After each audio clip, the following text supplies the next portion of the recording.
नमस्कार, आप देख रहे हैं आगाज फर्स्ट न्यूज और मैं हूं आपके साथ करुणा तिवारी। आज बात करेंगे जम्मू कश्मीर में बीजेपी की तरफ है लोग या फिर कांग्रेस मारेगी वहां पर बाजी। जम्मू कश्मीर में आगामी विधानसभा चुनाव है, इसे लेकर राजनीतिक गलियारों में हलचल तेज हो गई है।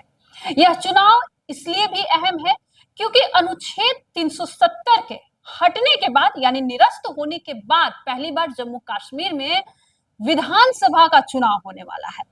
ऐसे में यह देखना और लोगों के लिए बहुत ही दिलचस्प हो गया है कि इस नए राजनीतिक परिदृश्य में किस पार्टी का जनाधार मजबूत होगा। एक तरफ बीजेपी है, एक तरफ कांग्रेस है और क्षेत्रीय दलों का भी बीच में टकराव होने की भी संभावना है। मुख्य सवाल यह है कि क्या बीजेपी अपनी पकड़ बनाए रखेगी या कांग्रेस और अन्य क्षेत्रीय दल बाजी मार जाएंगे। अब चुनावी परिदृश्य को समझते हैं कि अनुच्छेद 370 के बाद का जम्मू कश्मीर में क्या हुआ। तो 5 अगस्त 2019 को अनुच्छेद 370 को निरस्त कर दिया गया। इसके बाद जम्मू कश्मीर की राजनीतिक स्थिति पूरी तरीके से बदल गई।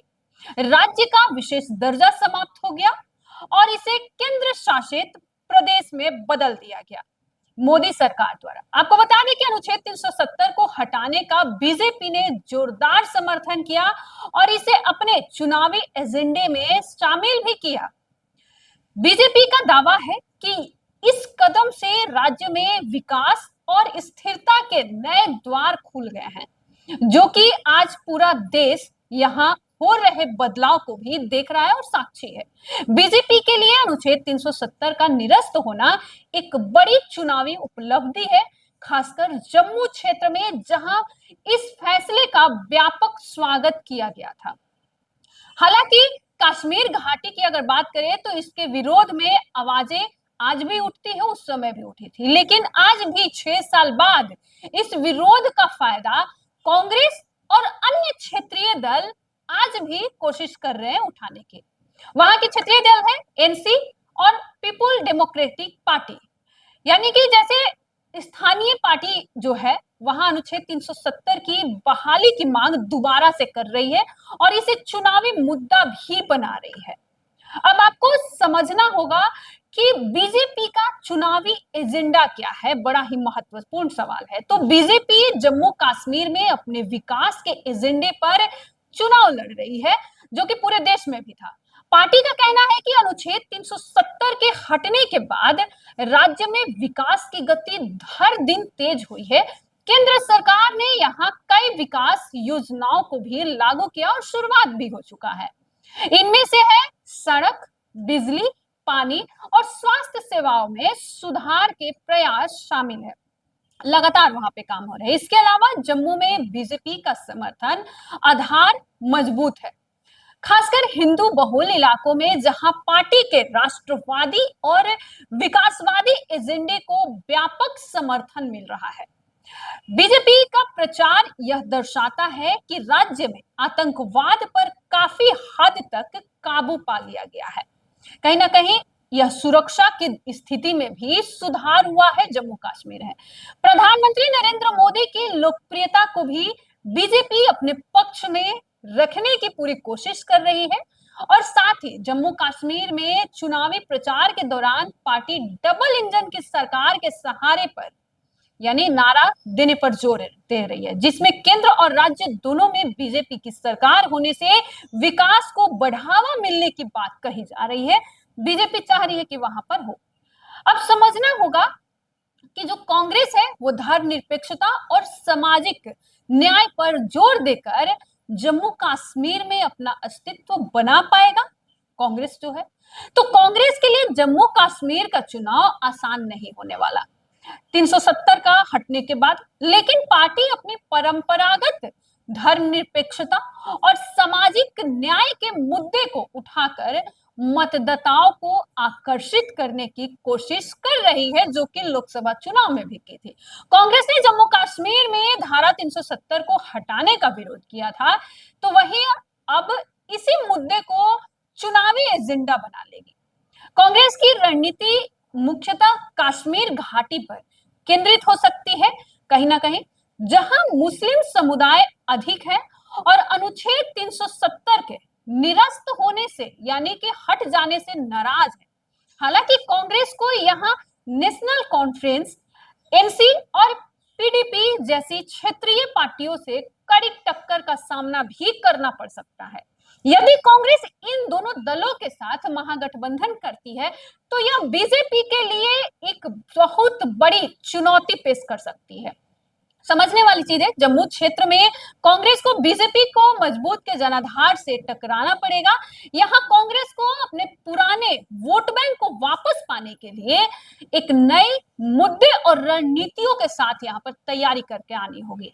पार्टी ने बेरोजगारी, महंगाई और धारा 370 के मुद्दे को प्रमुखता से उठाने की योजना बनाई है, ताकि जो जम्मू कश्मीर के युवा है, वहां पे जो नाराज मतदाता है, उनको अपनी तरफ कांग्रेस और वहां की पार्टियां कर सके। अब आपको यह समझना बेहद जरूरी है कि जम्मू कश्मीर में स्थानीय दलों की भूमिका क्या है। तो जम्मू कश्मीर की राजनीति में नेशनल कॉन्फ्रेंस यानी एनसी और पीपुल डेमोक्रेटिक पार्टी यानी पीडीपी का प्रभाव अब भी काफी हद तक बरकरार है 370 के बाद। हालांकि अनुच्छेद 370 के निरस्त होने के बाद भी इन पार्टियों की साख को धक्का जरूर लगा, लेकिन पार्टी में इनका जनाधार अब भी मजबूत माना जाता है।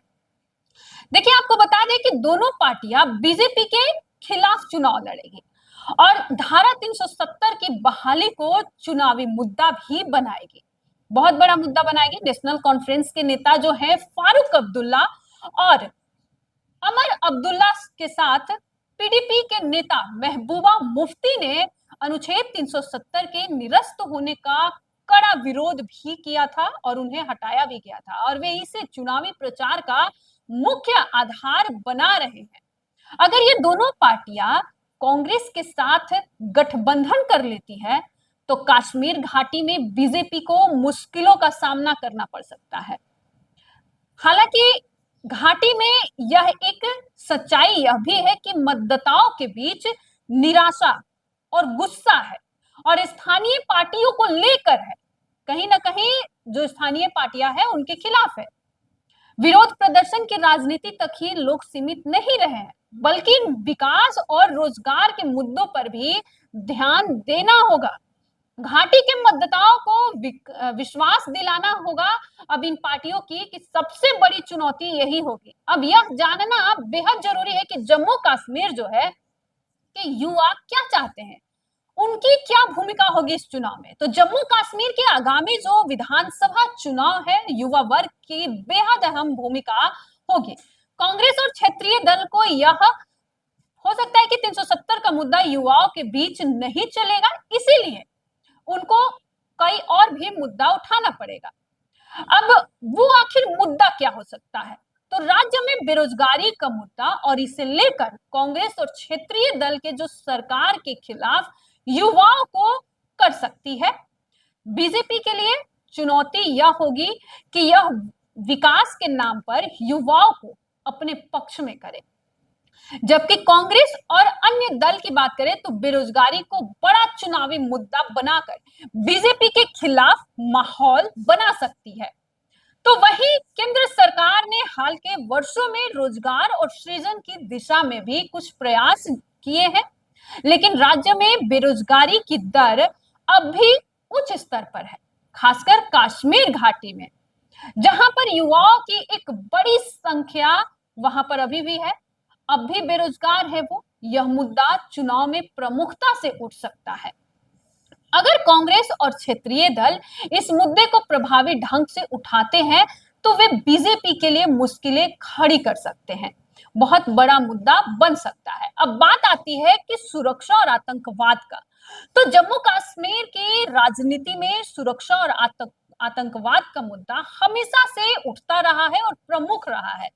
बीजेपी ने अपने चुनावी प्रचार में यह दावा किया कि उनके शासन में सुरक्षा स्थिति में काफी सुधार आया है। 370 के हटने के बाद आतंकवाद पर काबू पाने में वो सफलता उन्हें मिली है। इसके अलावा अनुच्छेद 370 की बात करें तो उनका कहना है कि हटने के बाद राज्य में सुरक्षा दलों की तैनाती लगातार बढ़ती गई है और आतंकवादी गतिविधियों पर कड़ी नजर भी रखी जा रही है। हालांकि जो विपक्ष है, जो दल है, उनका कहना है कि पार्टी में आम लोगों के जीवन पर इसका नकारात्मक प्रभाव पड़ रहा है, जो घाटी के लोग हैं। अब कई क्षेत्रों में अस्थिरता आज भी बनी हुई है। सुरक्षा और आतंकवाद का मुद्दा चुनाव में दोनों पक्षों द्वारा जोर शोर से उठाया जाएगा।